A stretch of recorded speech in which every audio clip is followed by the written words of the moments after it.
And welcome to the 2022 annual meeting of Norfolk Historical Society.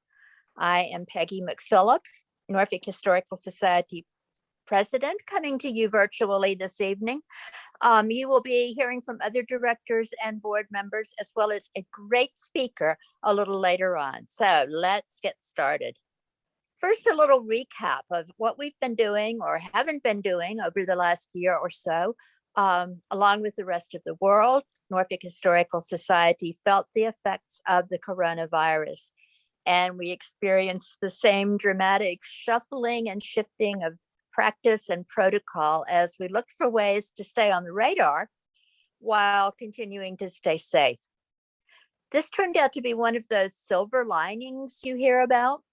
It helped us clarify our mission and prioritize our purpose. Education and outreach. That's what we're mostly all about, including our monthly history series, interpretation of Historic Fort Norfolk, and our first venture into film, which you'll hear about in a minute. Our monthly Lewis L. Guy history series hit a bump in March 2020 when in-person gatherings were no longer possible. But thanks to technology and the skills of our webmaster, Jason Smith, this was not a dead end, but rather a detour.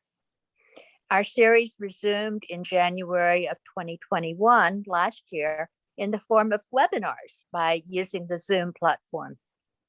Some of us came to love Zoom, others not so much. But love it or hate it, it was another one of those blessings. Many of our presenters shared their stories. We continued to gather and share stories of our history. Many of the presenters asked that their honorarium be sent to the institutions that they represent. In this way, their honorariums help to further the work of such organizations as Hampton Roads Naval Museum, the Great Bridge Battlefield and Waterways History Foundation, MacArthur Memorial Foundation, Hunter House Victorian Museum, the Hermitage Museum and Gardens, the Colonial Williamsburg Foundation, and most recently, last week, the Wisconsin Veterans Museum. Now, our treasurer may write the checks, but the funds that enable him to do that come from you. Your support, your financial support through your dues and other contributions helps us bring these programs to you, and indirectly you are helping support the institutions that our speakers represent. Now the movie. In late 2020, our local producer and actor Terrence Affer Anderson approached us for help in funding a project he was working on, a documentation on the history of the Basilica of St. Mary in downtown Norfolk.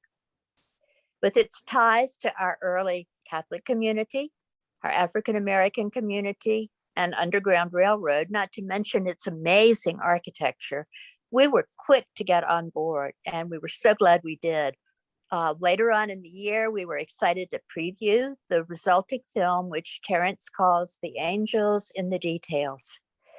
We even were more excited to learn recently, within the last week, that the documentary is in the running for several international awards, including the Cannes World Film Festival, the one in France. We're very excited about that.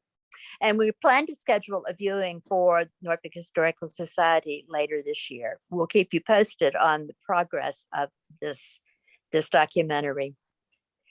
Looking ahead, our monthly lecture series continues, still via Zoom, at least for now. We're as eager as you are to get back together in person, and we will let you know when that happens. Meanwhile, programs have been scheduled via Zoom through July, and these include April 13th in 3 weeks, Poe in Richmond.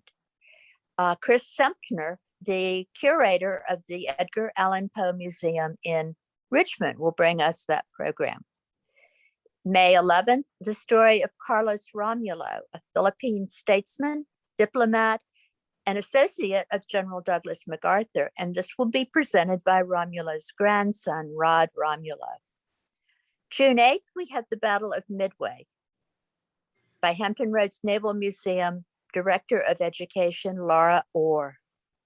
July 13th is Little Billy Mahone. It's the story of William Mahone, Virginia State Senator, Confederate General, and railroad entrepreneur who was from Petersburg, not too far down the road. That will be brought to us by author Charles Knight, curator of military history with the North Carolina Museum of History. We also expect to resume our mini trips, our mini tours, that's MINI, with several destinations already in mind. I urge you to become involved in more of our initiatives. Your suggestions are also welcome. Do you have an idea for a program, a mini tour? Does the idea of serving on one of our committees intrigue you? You'll hear more about our committee structure in a few minutes. But first, the man who writes the checks. We will hear from Norfolk Historical Society Treasurer Jim Gilday, who will tell us about the state of our finances. And I'll ask that everybody else mute while Jim is on. Jim, you're on. Thank you, Peggy. It's good to be here with the folks signed on. There are two parts to my report. One deals with the Norfolk Historical Society, and the second deals with the Norfolk Historical Foundation. And of course, the society succeeds in its current endeavors with support from a foundation that exists solely to support the society. It has no other purpose and is a registered charitable organization in its own right. But again, it is totally directed to the society. Under each of those, society and the foundation, I'm going to capsulize the last full year, 2021, and then give you a snapshot of the month of February, which is still very much under the COVID protocols and the COVID level of spending that we've had. For the Norfolk Historical Society in 2021, the total revenue was just over $17,000. 80% of that revenue was a transfer of $14,000 from the foundation. The rest was a reduced amount of membership money because of a promotion in which if you registered and renewed your membership within a certain time frame, we actually gave you a free year of membership because of the reduced program activity. The expenses for 2021 were $21,978. Part of that was operations, a little bit over $9,000. The category we called civic commitments was $4,500. And the actual programs that we ran were $8,400. The initial balance in the checking account on January 1st of 21 was almost $22,000, $21,978.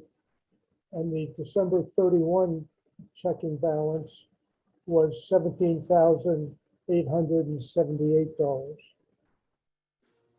For the Norfolk Historical Foundation in 2021, its success rises and falls with the stock market.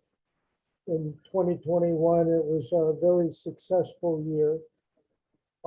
So 100% of the value increase was attributable to a change in value of the stocks and bonds and other holdings in a managed account. And that change in value was $37,668. And there was additional interest and dividend income of $23,002. The only two categories of expense. One is the management fee that we pay to an arm of the UBS brokerage house here in Norfolk. And the second category is any transfer of funds to the Norfolk Historical Society. And that was the $14,000 that I mentioned up earlier under the society as a receipt, because that was a distribution or an expense for the foundation. So at the beginning of last year, the account balance for the foundation was $480,795. By the end of the year, after the expenses, the balance has increased to $522,656. So fast forward then from skip over the month of January, and the last full month that we've had, of course, was February. The numbers are very different orders of magnitude.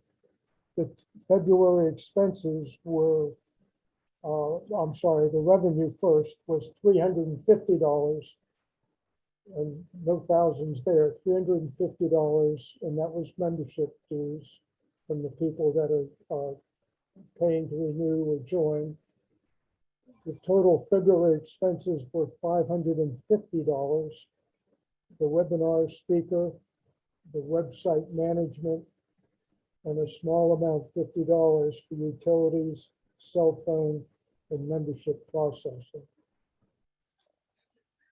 For the Norfolk Historical Foundation in February, a down month in the market. The stock market revenue was net negative after the receipt of some dividends and interest. The net negative number for February was $12,600. There were no expenses. The management fees are posted quarterly, and February is not one of the months where that quarterly fee is charged, and no transfer was made to the Norfolk Historical Society. So the initial February 1 balance after a decline in January was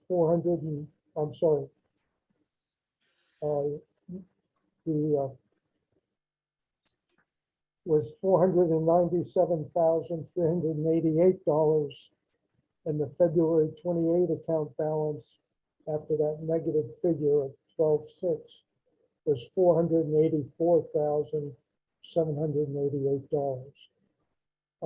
To put it in perspective, we had a down the last year that was above that 484,000 balance was in 2020.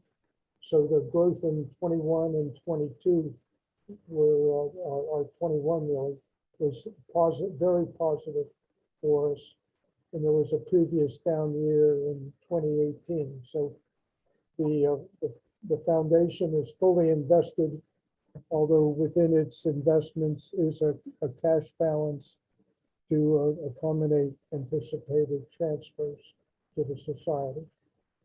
I'll be happy to respond to any questions by telephone or email, jgilday1@cox.net, and I'll turn the program back to you, Madam Chair. Thank you, Jim. Thank you for taking good care of our finances. We are so lucky to have you. Next, I will call on the chair of our nominating committee, Carter Furr, who will bring us his committee's report. Carter? Yes, just for the record, I have a temporary bandage around my head, which goes off tomorrow from the ear operation, so it's nothing serious. Anyway, the nominations committee nominates following officers: for President, Peggy Hale McPhillips; Vice President, Robert E. Garris, Jr.; Secretary, Greta I. Gustafson; Treasurer, James J. Gilday. Now, some of you may know that we changed the bylaws recently for the terms of the board members. And there'll be 3-year terms eventually, but getting started this year, there will be, the board members will be elected on 1-year, 2-year, and 3-year terms, which will change in the future years. The board of directors, including the officers, showing terms of years are as follows. 1-year term, Greta I. Gustafson, John Lindberg, Joyce McKeever, Susan Miller, Ralph W. Manor Jr., Ann Brokenborough, Breck Daughtry, Dr. Russell Evatt. For 2-year terms, William J. Davis, Colonel, USMC, retired, John Epler, Esquire, Stephen Forrest, Carter B.S. Furr, Esquire, James J. Gilday, Peggy Hale McPhillips, Michael S. O'Hearn, and Diana Ramsey. For 3-year terms, Joanne S. Berkeley, Caroline Riddle Doonan, Brian G. Finch, Robert Garris Jr., Craig S. Jones, Warren A. Stewart, and Troy Valos. I, on behalf of the committee, which consists of William J. Davis, Ann Brokenborough, and myself, move the election of the aforementioned officers and directors. Thank you, Carter. Now, our webmaster, Jason Smith, has come up with a way that we can vote online anonymously. And with any luck, excellent. Thank you, Jason. We will have you vote on the first question if you approve the slate of officers for the coming year. And you have a button for yes, I hope you approve us, and a button for no if you don't. So if you will click yes or no and submit. The second question, the slate of directors for the coming year. Those are the 19 directors without the officers, yes or no? And the final question, do you approve the term of office for each officer and director as set forth in Mr. Furr's report for 1 year, 2 years, or 3 years? And click yes or no and hit submit. It's our first time doing this and we're very excited.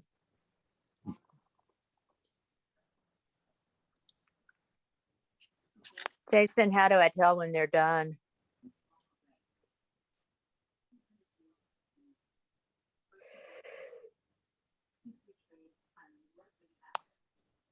Yes. Yes. It looks like we've all voted.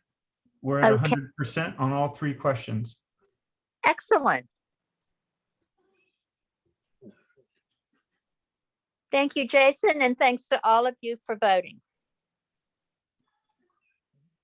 And Jason may be able to let us know if it is unanimous. If not now, then in just a couple minutes. It is unanimous. Unanimous. Excellent. We are here to serve you for another 1, 2, or 3 years. I think we get to renew our terms of service up to 4 times, so up to 12 more years with us. We're excited. I hope you are. Thank you, Carter. And next, Sure. we will hear from Norfolk Historical Society Vice President Bob Garris, and Bob will tell us a little more about the committees I mentioned earlier and how you may sign up to help. Bob? Good evening. Can you hear me okay? All good? Yes. Okay. First off, kudos to Carter for getting through with the bandage. You look great. So all good. It goes off tomorrow. Attaboy. Okay. The Historical Society Board had a little retreat as the calendar turned in January, and in an attempt to both engage more folks who are members as well as to try to be better organized, etc., we adopted basically a committee approach to getting a lot of our work done. So after some discussion, I wouldn't say there was a whole lot of debate, but after discussion and input from a lot of people, what we came up with were the following committees. And I'm just going to speak to them, tell you what they are and speak to them very briefly. First off, right out of the box was the nomination committee, which you just heard from Carter Furr and his team. And they've already met, but their main duty you already have just voted on, which is the slate of officers and so forth. The second, and I think is one of the lifelines, if you will, of the Historical Society, was a program committee. President McPhillips has largely, for the most part, been a one-person star, because she's done an outstanding job. And when you already heard what we have coming down the pike for future programs, it really is outstanding. But to help engage the members more and help Peggy, with that, we created a program committee.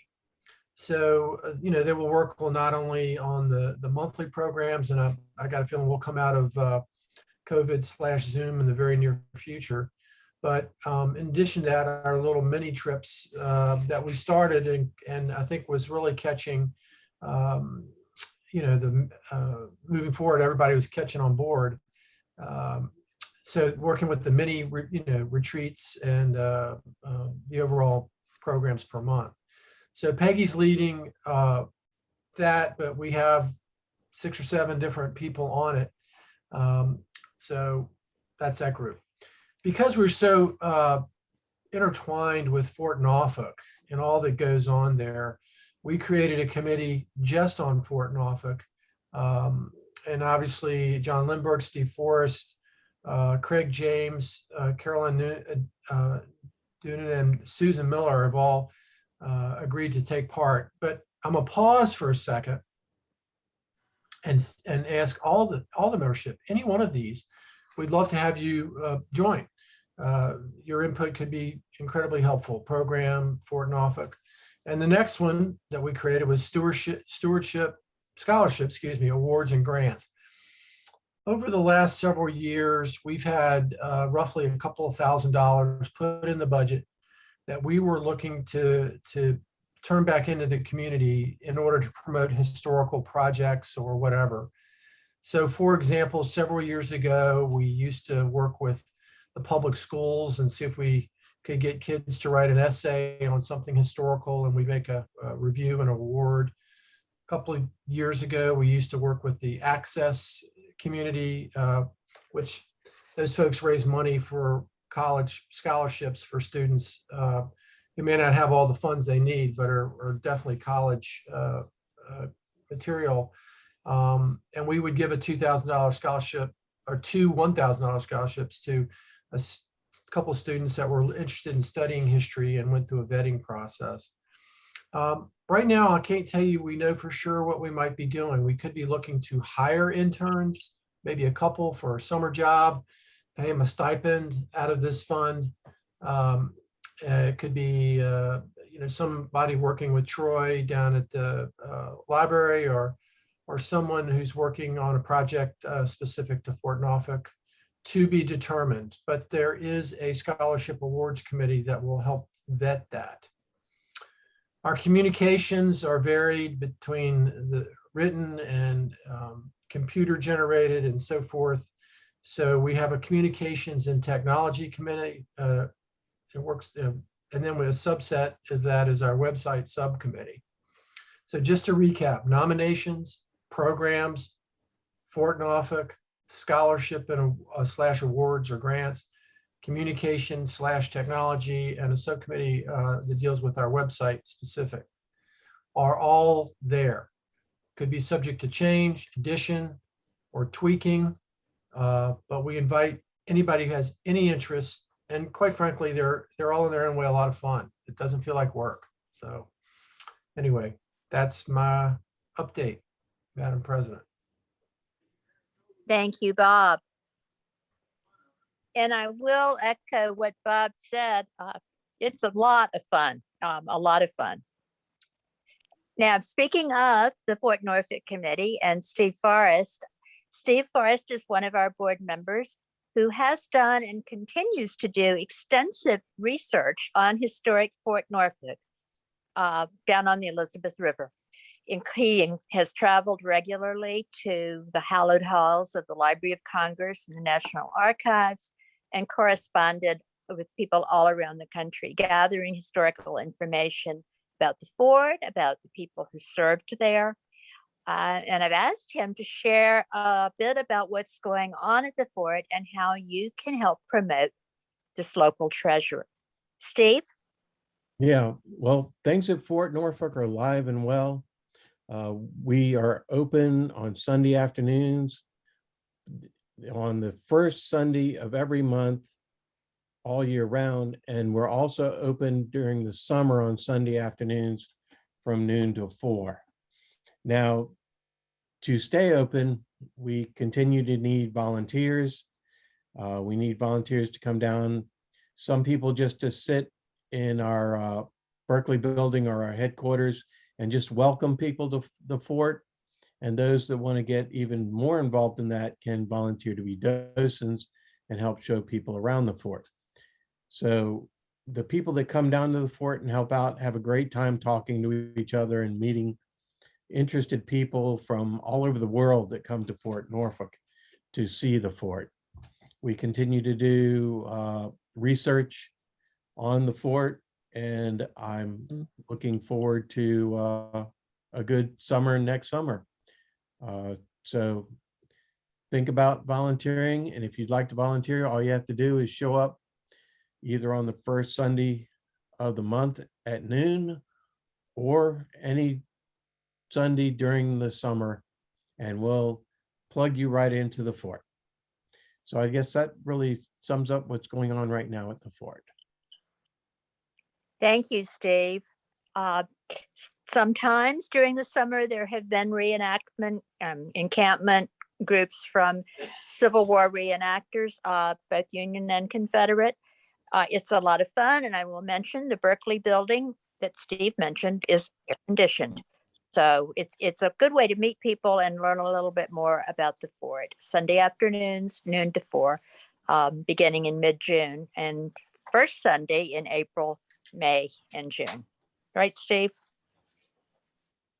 That is correct. Also, the Okay. officers' quarter is air conditioned too.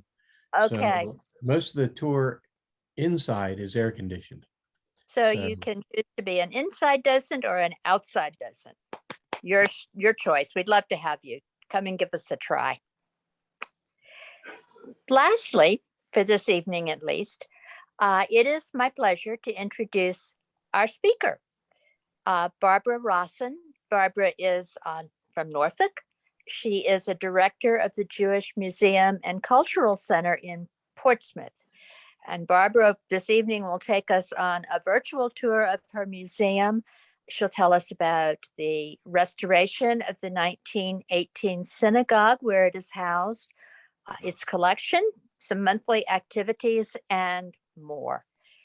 We hope to schedule a tour of the museum sometime later in the year. So for now, I will turn it over to Barbara. Barbara? Thank you very much. Let me get this started here.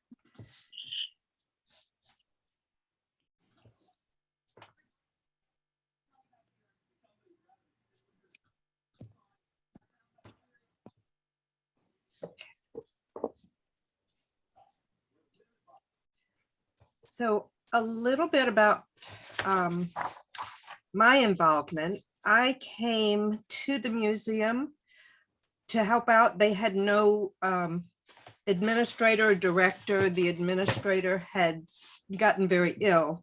I never did meet her. She had passed away from cancer. So they were kind of in a bind, and I had some time how we all volunteer. I'll just, help out temporarily. And that was in 2011. And at that time, we were basically a building. We're a synagogue, housed in a historic synagogue. And I sat there day after day and tried to figure out how can we get people to come, and why would you come to a building after you've been once? So I started going to some small museum associations and decided I would bring in a traveling exhibit on Jewish immigration, because this synagogue was built during the 20s, the high immigration period for the Jewish immigrations to our area. And I couldn't find any traveling exhibits. So I decided that I would make one. It's been a long labor of love. It's constantly growing. Portsmouth, Norfolk, and Berkeley, the 3 points where the ferries would go, was all Norfolk County at one time. And all, as you know, the Norfolk was the most populous and prosperous city in the state of Virginia in the time of our independence.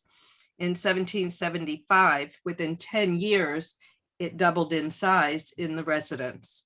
Portsmouth,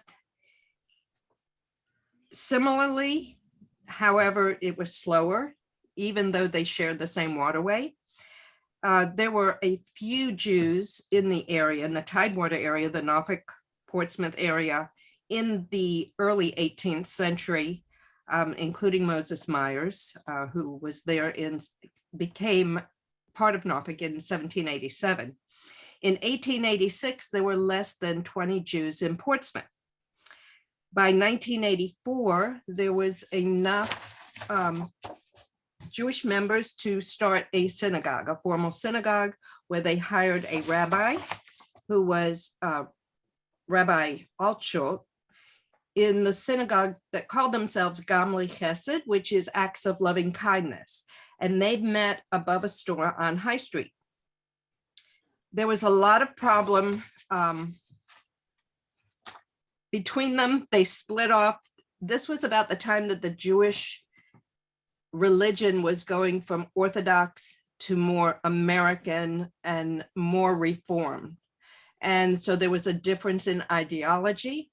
Gamli Chesed bought a Methodist church on County Street, and the other group met above a Chinese grocery store a few blocks away and called themselves Chevra T'helim, which is Friends of the Psalm. This was in 1916. By 1920, they had bought the land that the synagogue is now built on. The synagogue is the first synagogue you could see here, the first synagogue built as a synagogue in Portsmouth. At the height, there were about 200 members. They opened their doors around 1922. In 1950, early 1950s, we know the tunnel to Norfolk came. At one time, Portsmouth had a conservative, an Orthodox, and a Reformed synagogue, a Jewish community center, a Hebrew school. And at present, there is no Jewish synagogue in Portsmouth anymore. So we feel that it's very important to preserve what we have here.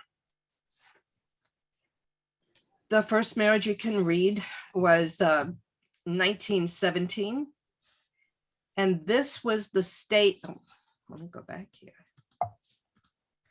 of the synagogue when the tour, Zelma Ribbon, who owned the Famous, her family owned the Famous in Portsmouth, she put together a tour and they went by the synagogue and the windows were boarded up. There were holes in the ceiling, the floors were flooded out. She got into the building and decided that she would head forming a nonprofit organization to restore the synagogue. And they raised $500,000. And over time, this was in the late 1990s. It took them a while to restore the synagogue. In 2008, we opened our doors as a museum. And this is the arc of the museum. We had to change it a little bit to make it handicapped accessible from the original. We found items there. This is called tefillin. that is worn in prayer. We found a shofar, which is a horn, ram's horn that's blown.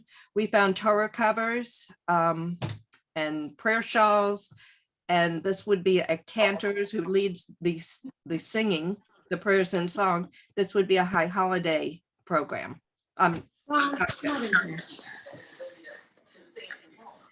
We have on display a Holocaust Torah. There were less than 1,600 that could be saved during the Holocaust. So when the Nazis came into Europe, they gathered all sorts of artifacts that they found in the synagogues and they put them in Czechoslovakia in a pile. They were going to have a museum of a race that was, because they were very particular about recording history. And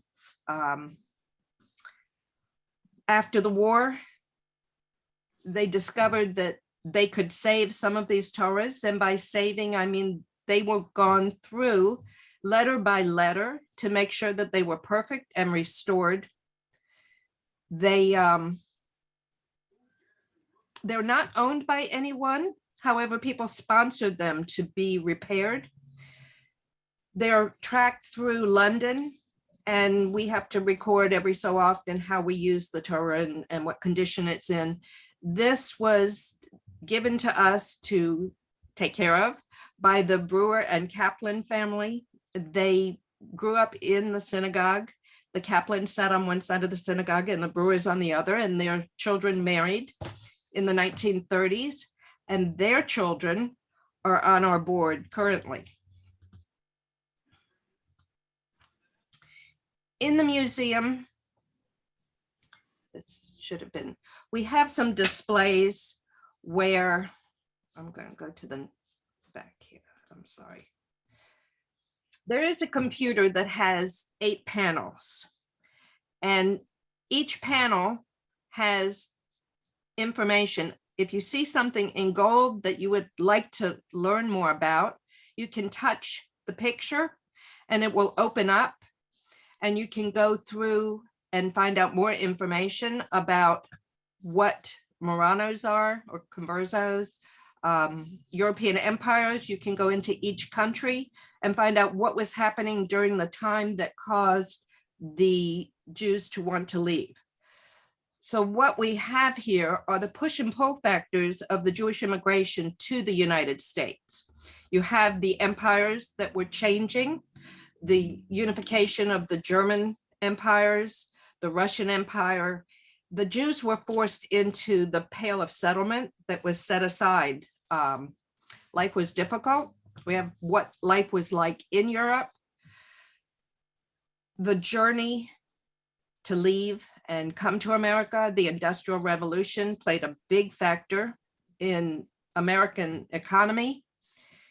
The arrival and how the Jews come to America with the help of different people, organizations, what life was like in America and contributions to America. We have a poster that tells about the journey. Presently, it's not working, but we do have the recording. So it's set up so that each picture tells a story. Each passenger was required to bring a mattress, tin cup and plate, knife, fork and spoon, and a hand wash basin with soap and a towel. Every passenger was assigned a numbered middle berth. The average berth measured 6 feet long and 2 feet wide, with 2½ feet of space above. Not only would the passenger sleep in this space, he or she would also store baggage, clothing, utensils, towels, and necessities, and even socialize. The floors on iron ships were continually damp, and on wooden ships, the floors were difficult to clean. Fresh water was precious and reserved for drinking, so passengers bathed in cold salt water, if they bathed at all. Most of the Jewish passengers kept kosher and brought their own food, usually black bread, tea, and pickled herring strung together or in barrels. Pickled herring did not need refrigeration, but the smell was strong and offensive. As often as was allowed, passengers in steerage would gather on crowded open deck areas for some fresh air. So that's one of the stories to begin on the journey across the Atlantic. So this display, it's plexiglass, which is why it's kind of confusing, has some shelves here, is the decision to stay or go. This is set up mostly for children to, we have a scale, they weigh their decision to stay or go with artifacts that were of the time of the 1920s. This is a 48-star flag that was found in the museum that which would have been commissioned during the time of this immigration period. One day, a letter comes from cousins who have left here to go to America. They tell about this wonderful country where everyone can become rich if they try hard, where there's enough food for everyone all the time. Come to this golden land, they write. We join Yaakov and Miriam as they discuss whether they should stay or go to this golden land. Let's listen to them. All our family is here, and if we go, we may never see them again. But we're always hungry here. There's food for everyone in America. I would have to leave all my friends. I don't know what I would do without Leah to talk to. Oh, and our chicken and cow, who would take care of them? But the soldiers may come and burn our houses. And they could take our brother Shimmy to be in the army. He will be 12 soon. If we go, we can all go to school, even me, and even though I'm a girl. I hear that if you work hard there, you can become rich.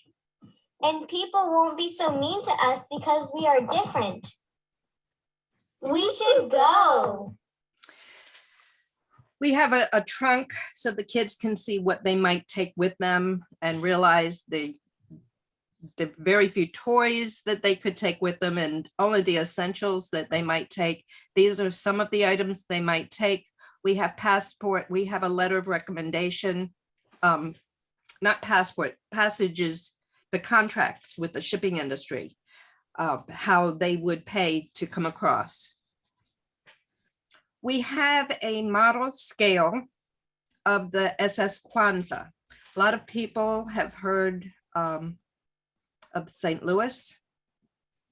The Ss Kwanzaa is very unique.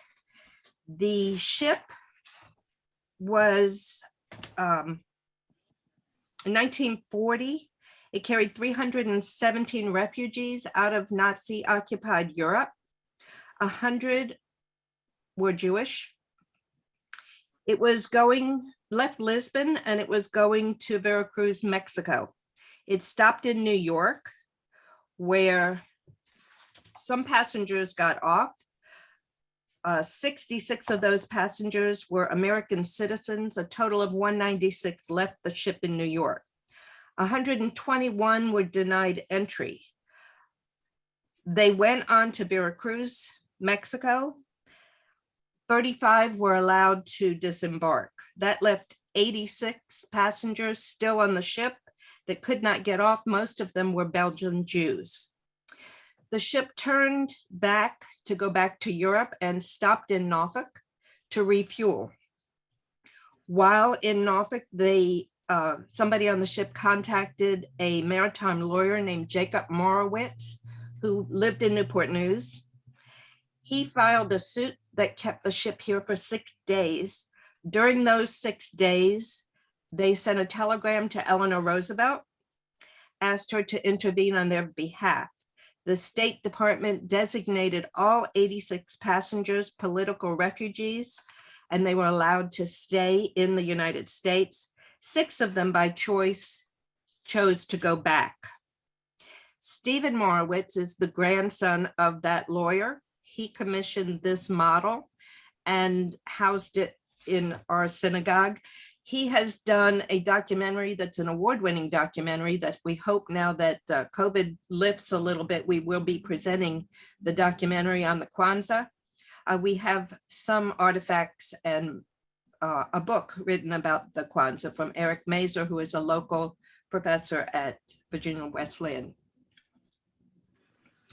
Some of the things we highlight in the museum, and it's a small museum, we have on our walls shadow boxes which is in the process of documenting all of the synagogues that were, a lot of them are no longer, in the Tidewater area and the history of those. This is an example of what might be in there. We hope to eventually have QR codes to tell the stories that you can get on your phone and hear the information about the stories. We have rails here, which I'll talk about a little bit later, where we document family stories. It's kind of hard to see here. This is just a little snapshot. We have a 1930s radio that is programmed for Yiddish radio programs. We will be doing a program on Yiddish radio this year. I believe it hasn't been confirmed yet, but I believe it's going to be May 1st. We talk about the game of Mahjong is considered a Jewish game, why it's considered a Jewish game. We have a sewing machine that was brought over by some women who were in Russia, and they had been sent to Siberia. They buried all their artifacts that they wanted to save, including the sewing machine, dug it up, and they came and brought it with them to America. They had settled in Portsmouth, and their family gave it to us to take care of. We have information about the Jewish contribution to movies and why Hollywood is considered a Jewish, owned by Jews. All of the major production companies were owned by Jews. The talking pictures, the first actual talking picture was, I don't know if you can see it here, was Al Jolson, which is, he played a son of it's the jazz singer. He played the son of a cantor who was supposed to follow in his steps, and he did not want to be a cantor. He wanted to sing jazz. We have a working phonograph.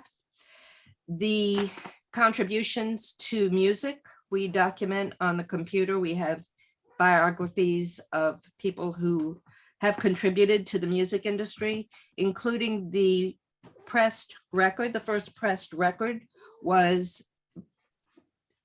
invented by Emil Berliner, who was Jewish and eventually formed a partnership and formed the Victor Talking Company, which did the Victrolas. We try to collect stories. We're in the process always of collecting stories. I will mention David Lowenberg, who was very important in Norfolk history and the Jewish community. He was a businessman. He had a clothing industry. He was co-owner of Lowenberg Jacobson Company, which were wholesale clothing firms. He also owned the Chesapeake and Elizabeth Knitting Company and the knitting company that's on Colley Avenue. He built the Grand Monticello Hotel. He was key in bringing the Jamestown Exposition to Norfolk and renovating the Jefferson Hotel in Richmond so that people coming to the exposition would have a place to stay. He, however, died in 1906 and did not see the exposition, which opened in April of 1907. We have a dedicated computer on information on the Berkeley families. In Berkeley, there was a 6-block area where a majority of Jewish families lived. At one time, there were 400 Jews in Berkeley, mostly from Lithuania. Jacob Epstein from Baltimore would meet Jewish immigrants at the pier, set them up with a pushcart, and sent them south. And one of those people was Abe Legum. And he was told that the Chesapeake Knitting Company, which later became the Elizabeth Knitting Company, in 1892 on 4 acres was opening and needed bars, they needed hotels, they needed restaurants, they needed grocery stores. So 3 of his landsmen came down, and eventually their families came down. These blue houses are houses that are still standing today. So if you click on that house, you get something like this with a little Google button, and you can see the actual house as it stands today, or when Google Maps documented it. There was a synagogue that was built called Micro Kodesh. This synagogue was finished in 1922. The first Jewish wedding was held in 1893. This is a newspaper article about that wedding, it's a transcript, a very unique ceremony that a lot of people attended because it was so different. And that was Abraham Zed and Fanny Salisbury.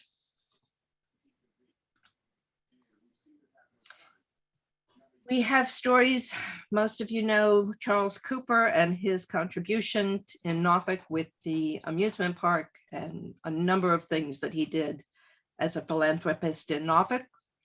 His father was Tanhead Cooper, who came to this area in 1891 with his wife. It's very difficult to see these on here. They had 10 children that grew to adulthood. Most of them were in the family business. The son, Ben, became a jeweler. You still have Ben Cooper, optometrist around. They had a son, Joe, who died tragically in a trolley accident in 1914 at age 22, coming from Ocean View back to the city. 2 sons were twins. Arthur and Erwin were acrobats when they were young. Erwin died also at the age of 22 from a shooting accident. Arthur, it's spelled wrong, managed the stores, the jewelry store and the optometrist store. Mervyn was an optometrist. Michael was a lawyer who represented the firm. Rose's husband, Harry, was a buyer for the jewelry store. Lewis was also an optometrist, and he helped to introduce the contact lenses to the US in 1926.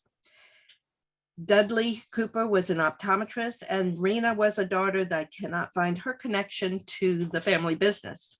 These are actual glasses that we have. You can't see on here very well, but it says 3 Doctors Cooper, which would have been Dudley, Lewis, and Mervyn. So we figure Cooper comes from coppersmith. And when they came over, they started their business. In 1910, it says that Tanhan or Thomas had a coppersmith business. And it grew from there into jewelers because they worked with the silversmiths and the gold. They had offices in Norfolk and Portsmouth. So we tried to preserve history and tell the stories of different immigrants and how people came. This happens to be my family's story. My great-grandmother. At the turn of the century, her 2 sons and her oldest son and her 2 brothers were in the United States. Her son, Sam, was in the Russian army. Her son sent for them to come to America. Sam told Abe that they were leaving, so they matched my grandmother Goldie and Abe. While they were waiting for his visa, she became pregnant. This was the last picture taken before they left Russia, which used to be Poland. They came into Philadelphia. Abraham and Sam had to go to Buenos Aires to become citizens in order to come into the United States. Since they were in the Russian army, they would have been sent back.